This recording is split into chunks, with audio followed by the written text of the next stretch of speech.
Assalamualaikum warahmatullahi wabarakatuh. Halo semuanya, terima kasih sudah menonton video saya.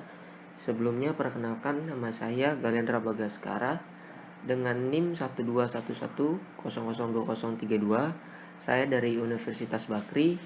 Jadi saya di sini ingin memberikan sebuah tugas mengenai akuntansi keuangan menengah 2 tentang cash flow Villa Esa Puncak. Jadi untuk menghitung yang namanya cash flow Villa Esa Puncak, kita itu memerlukan yang namanya beberapa data dari beberapa bulan terakhir atau beberapa tahun terakhir. Jadi di sini saya mengambil pada bulan Oktober dan juga bulan November. Nah, untuk yang pertama saya sudah mendapatkan data beginning trial balance. Di sini saya mendapatkan beginning trial balance-nya pada bulan Oktober atau ya bulan Oktober. Lalu di sini saya juga mendapatkan data mengenai general journal di bulan Oktober. Di sini saya sudah mendapatkannya. Saya mencatat semua transaksi yang terjadi pada Villa Esa Puncak dari tanggal 1 sampai tanggal 31. Setelah itu masuk ke dalam ledger. Nah, ledger ini merupakan akun yang terdapat di dalam general journal, namun dipisahkan secara satu persatu di dalam ledger ini. Kayak misalnya cash, capital, return earning itu dipisahkan satu-satu lalu dijumlahkan semuanya atau disesuaikan. Jika sudah masuk ke dalam trial balance. Nah, di dalam trial balance ini kita menaruh yang namanya akun-akun tersebut yang terdapat di dalam ledger itu ke dalam saldo normal. Contohnya saldo cash itu saldo normalnya di debit. Nah, kita masukkan ke dalam debit. Nah, jika sudah semuanya itu dijumlahkan, maka totalnya itu debit dan kredit itu diwajibkan harus balance. Kalau tidak balance itu, maka ada beberapa data yang sebelumnya salah dikerjakan. Setelah itu masuk ke dalam adjusting entries atau J2. Jadi apa sih adjusting entries atau J2? Jadi ini merupakan transaksi yang terjadi pada bulan Oktober di Villa Esa Puncak. Jadi di sini ada 3 transaksi nih yang terjadi nih. Yang pertama itu pemakaian supply sebesar Rp1.200.000. Yang kedua itu depresiasi equipment sebesar 3 tahun dan buildingnya itu 10 tahun dengan metode straight line. Lalu yang ketiga itu pembayaran bond interest sebesar 400% per tahun. Nah, semua transaksi yang terjadi dalam J2 ini itu dimasukkan kembali ke dalam ledger ini. Nih, contohnya seperti tadi kan ada supplies pada supplies expense. Nah, itu kita masukkan sini. Nih, contoh ini J2. Ini J2. Itu namanya adjusting entries atau J2. Setelah adjusting entries atau J2, kita masuk ke dalam adjusting trial balance atau kita membuat trial balance yang berikutnya karena terdapat transaksi yang sebelumnya belum di adjusting trial balance. Nah, sama seperti caranya sebelumnya, ini itu dijumlahkan lalu totalnya itu harus balance debit dan kreditnya. Masuk ke dalam income statement yaitu pengurangan revenue dan expense. Setelah itu kita masuk ke return earning statement pada bulan Oktober tanggal 31 2022. Lalu classified statement of financial position itu juga harus balance total asset dan juga equity liabilities-nya. Lalu kita masuk ke jurnal yang ketiga atau J3. Ini merupakan transaksi yang terjadi di Villa Esa Puncak pada bulan Oktober tanggal 31. Nah, ini itu dimasukkan ke dalam ledger. Contohnya seperti tadi, sama seperti J2. Lalu yang selanjutnya itu kita masuk ke dalam post closing trial balance. Nah, post closing trial balance ini merupakan penutupan pada bulan Oktober atau penutupan saldo apa saja yang harus ditutup, yaitu dari sini dari cash sampai return earning itu dan juga totalnya itu harus balance. Selanjutnya kita masuk ke bulan yang kedua yaitu bulan November. Sama seperti sebelumnya, caranya juga sama. General journal, lalu kita masuk ke dalam ledger, dipisahkan satu persatu. Setelah itu membuat trial balance dan saldonya itu harus balance. terus terdapat adjusting entries. Lalu nah di sini adjusting entries juga terdapat beberapa transaksi, sama seperti adjusting entries yang sebelumnya. Jika adjusting entries itu terjadi, maka di sini kita harus menyesuaikan kembali yang namanya trial balance. Nah, ini di sini saldonya pun harus balance kanan kiri atau debit kredit. Lalu di sini ada pengurangan revenue terhadap expense. Lalu ada di sini retained earning statement pada bulan November, pada akhir bulan November. Lalu di sini classified statement of financial position. Ya, di sini juga saldonya itu harus balance. Nah, ini J3. Nah, di dalam transaksi J3 ini dimasukkan kembali ke dalam ledger yang sebelumnya terjadi, yang sebelumnya sudah dibuat. Selanjutnya itu post closing trial balance atau saldo yang harus ditutup pada bulan November tanggal 30 2022. Sini juga saldonya harus balance kanan kiri. Nah, di sini adalah cara penghitungan cash flow yang ingin saya sampaikan dari data-data yang saya sudah dapatkan kepada kepada penginapan villa atau hotel di Puncak. Yang pertama, apa sih yang dibutuhkan cash flow? Apa sih yang dibutuhkan untuk menghitung cash flow sebuah perusahaan itu? Yang pertama, kita itu membutuhkan yang namanya income statement.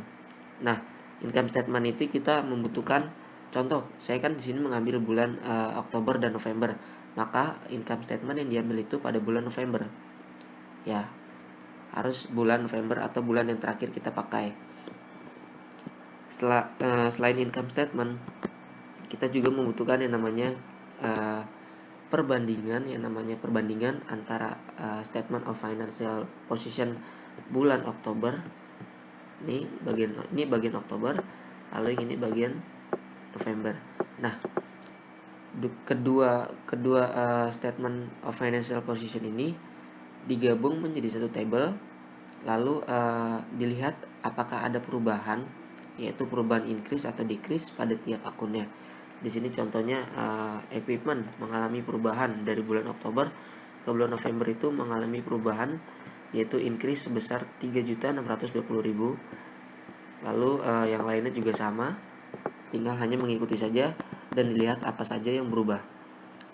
Nah, selanjutnya di dalam cash flow itu ada 2 step cara mengetahui namanya arus kas sebuah perusahaan. Yang pertama itu saya di sini akan menunjukkan bagaimana cara menghitung statement of cash flow dengan metode direct. Jadi dengan metode direct, sebelumnya saya ingin memberitahu bahwa aktivitas yang dilakukan oleh Villa Esa Puncak ini terdapat operating activities dan juga investing activities. Saya Villa Esa Puncak itu tidak memakai financing activities, jadi hanya menggunakan 2 activities saja.